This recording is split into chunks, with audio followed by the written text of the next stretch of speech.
ಕಿ बोलो ಭಾರತ್ ಮಾತಾ ಕಿ ರೈತ ಸಂಘ ಹೋರಾಟಕ್ಕೆ ರೈತ ಸಂಘ ಹೋರಾಟಕ್ಕೆ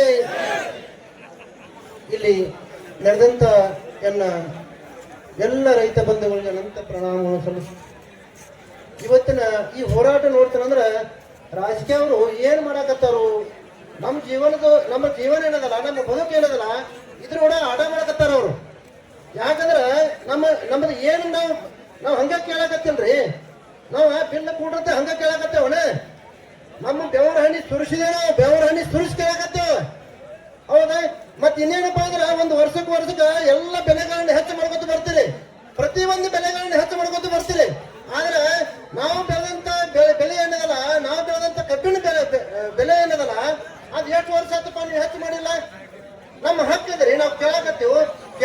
ನೀವು ನಮ್ಮ ಸ್ಪಂದನೆಗೆ, ನಮ್ಮ ಕೂಗಿಗೆ ನೀವು ಏನಾದ್ರು ಸ್ಪಂದನೆ ಮಾಡಿದ್ರಿ, ಮುಂದಿನ ದಿನಮಾನದಲ್ಲಿ ನೀವೆಲ್ಲರೂ ಉಳಿತೀರಿ.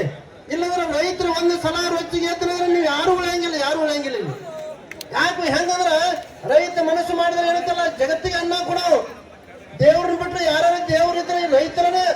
ಯಾಕಂದ್ರೆ ಏನಾರ ನಿಮ್ಮ ಮನ್ಯಾಗ ಯಾರು ಬಂಗಾರ ಬಾಳ ಗಳಿಸಿಟ್ಟಿದ್ರಪ್ಪ ನೀವು, ಹೌದಾ? ಬಂಗಾರ ತಿಂತೀರಣ, ಏನು ಕಬ್ಬಿಣ ತಿಂತೀರೇನ? ದೊಡ್ಡ ಫ್ಯಾಕ್ಟ್ರಿಗಳ ದೊಡ್ಡ ಬಂಗ್ಲಾಗ ಕಟ್ಟಿದ್ರೆ ಏನು ಕಬ್ಬಿಣ ತಿಂದು ಬದುಕ್ತಾರೇನ?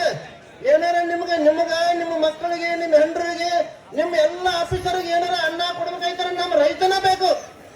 ನಮ್ಮ ರೈತನ ಬಿಟ್ರೆ ಯಾರು ನಿಮ್ಗೆ ಅನ್ನ ಕೊಡಕ್ ಸಾಧ್ಯತೆ? ಅದಕ್ಕೆ ರೈತನ ಸ್ವಲ್ಪ ವಿಚಾರ ಮಾಡ್ರಿ. ನೀವು ಮತ್ತೆ ಯಾರು ಕೊಡೋರೆ ನೀವು ಸ್ವಲ್ಪ ವಿಚಾರ ಮಾಡಿ, ಹೇಗೆ ನಾವು ಬದುಕಬೇಕು, ಹೇಗಿರ್ಬೇಕಂತ ವಿಚಾರ ಮಾಡ್ರಿ.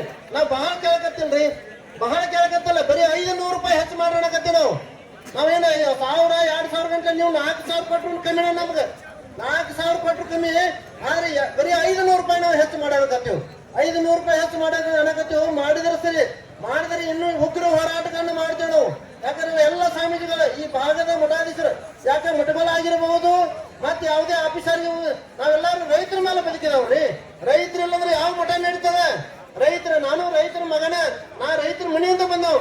ಆದ್ರೆ ರೈತರ ಕಷ್ಟ ಏನನ್ನೋದ ನಮಗೂ ಕಾಣ್ತದ. ಏನೋ ದೊಡ್ಡ ಆಫೀಸ್ ಕಟ್ಕೊಂಡು ನೀವು ಏನು ರೈತರ ಮಕ್ಕಳ ಹೌದಲ್ಲ, ನಿಮ್ಗ ರೈತರ ಕಷ್ಟ ಅನುಭವ ಇಲ್ಲ. ರೈತರ ಒಂದು ಚೀಲ ಕಾಳು ಬೆಳಿಬೇಕಾದ್ರೆ ಎಷ್ಟು ಖರ್ಚು ಆಗ್ತದ, ಏನಾಗ್ತದಂತ ನಿಮ್ಗೆ ಪರಿಜ್ಞಾನ ಇಲ್ಲ. ಆ ಪರಿಜ್ಞಾನ ಇದ್ರೆ ರೈತರು ನಿಮ್ಗೆ ಬೀದಿ ಮೇಲೆ ಕುಣಿಸ್ತಿರ್ಕಿಲ್ಲ, ನೀವು ಹಾದಿ ಮೇಲೆ ಕುಣಿಸ್ತಿರ್ಕಿಲ್ಲ. ಅದಕ್ಕೆ ನಿಮ್ಮ ಜನ್ಮಕ್ಕೆ ನಾಚಿಕೆ ಆಗ್ಬೇಕು, ಬೇಗನೆ ಅಷ್ಟು ಏನಂದ್ರೆ ಸಿದ್ದರಾಮಯ್ಯ ಹಿಡ್ಕೊಂಡು ಎಲ್ಲ ಸಚಿವರು, ಶಾಸಕರು ನೀವೆಲ್ಲ ಒಂದು ಮೀಟಿಂಗ್ ಮಾಡಬೇಕು. ರೈತರನ್ನ ಹಾದಿ ಮೇಲೆ ಕುಣಿಸಬಾರದು.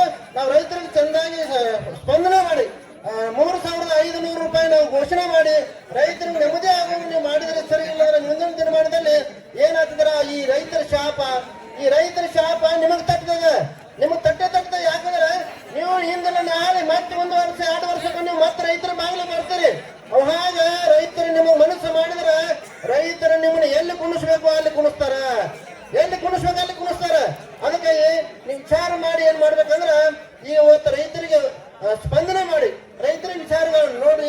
ಎಷ್ಟು ಖರ್ಚದ ನಮ್ಮದು ಹೊಲದಿನ ಒಂದು 10 ಚೀಲ ಕಾಳು ಬೆಳಿಬೇಕಾದ್ರೆ ಹಿಂದೆ ಎಷ್ಟು ಖರ್ಚದ? 1 ಚೀಲ ಗೊಬ್ಬರ ಅದ 1000 ರೂಪಾಯಿ ಇದ್ದದ 1500 ಮಾಡಿದ್ರಿ, 1500 2000 ಮಾಡಿದ್ರಿ. ರೈತ ಒಂದು ಎಕರೆದಲ್ಲಿ 16 ಚೀಲ ಗೊಬ್ಬರವನ್ನು ಹಾಕಿ ಬೆಳಿಬೇಕು. ಅದು ಎಷ್ಟು ಖರ್ಚು ಆಗ್ತದ, ಎಷ್ಟು ನಮಗ ರೈತರಿಗೆ ಅನ್ಯಾಯ ಆಗತ್ತದ ಅಂತಕ್ಕಂಥ ವಿಚಾರ ಮಾಡಬೇಕು. ವಿಚಾರ ಮಾಡಲಾರ್ದ ಇನ್ನೇನು ರೈತರನ್ನ ಮೋಸ ಮಾಡಿ ನೀವೇನಾರ ಎದುರಾಗ ರೈತರ ಮೇಲೆ ಸವಾರಿ ಮಾಡಿ ನೀವು ದೊಡ್ಡವರಾಗೋದ್ರೊಳಗ ದೇವ್ರನ್ನ ಮೆಸ್ತಾನ, ದೇವ್ರನ್ನ ಮೆಸ್ತಾನ್ರಿ. ರೈತರ ಪರಿಶ್ರಮದ ಫಲವನ್ನು ಕೇಳಕತ್ತಾರ. ನಿಮ್ಮದೇನು ನಿಮ್ಮ ಮನೆ, ನಿಮ್ಮ ಆಸ್ತಿ ಅಥವಾ ನೀವು ಶ್ರಮ ಪಟ್ಟಿದ್ದೇನೆ ಕೇಳಕತ್ತಿಲ್ಲ.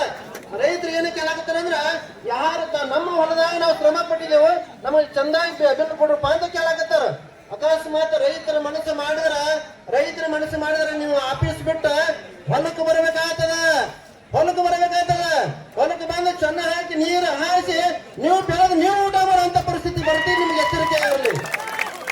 ಅದಕ್ಕಾಗಿ ಈ ಹೋರಾಟ ಇನ್ನು ಮುಂದುವರಿಬೇಕು. ಎಲ್ಲ ಭಾಗದ ನಮ್ಮ ಮಠದ ವತಿಯಿಂದ ಈ ರೈತ ಸಂಘ ಹೋರಾಟಕ್ಕೆ 2 ಕ್ವಿಂಟಲ್ ಚಲೋ ಅಕ್ಕಿ ನಾವು ಕಟ್ಟಿಸ್ಕೊಡ್ತೇವೆ.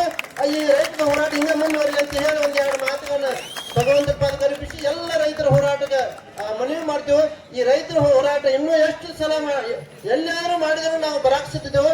ನಾವು ಸದಾ ರೈತರ ಬೆನ್ನೆಲುವಾಗಿ ನಿಲ್ತೇವೆ. ಯಾಕಂದ್ರೆ ನಮ್ಮ ಬೆನ್ನೆಲುವನ್ನ ರೈತರು ಇದಾರ.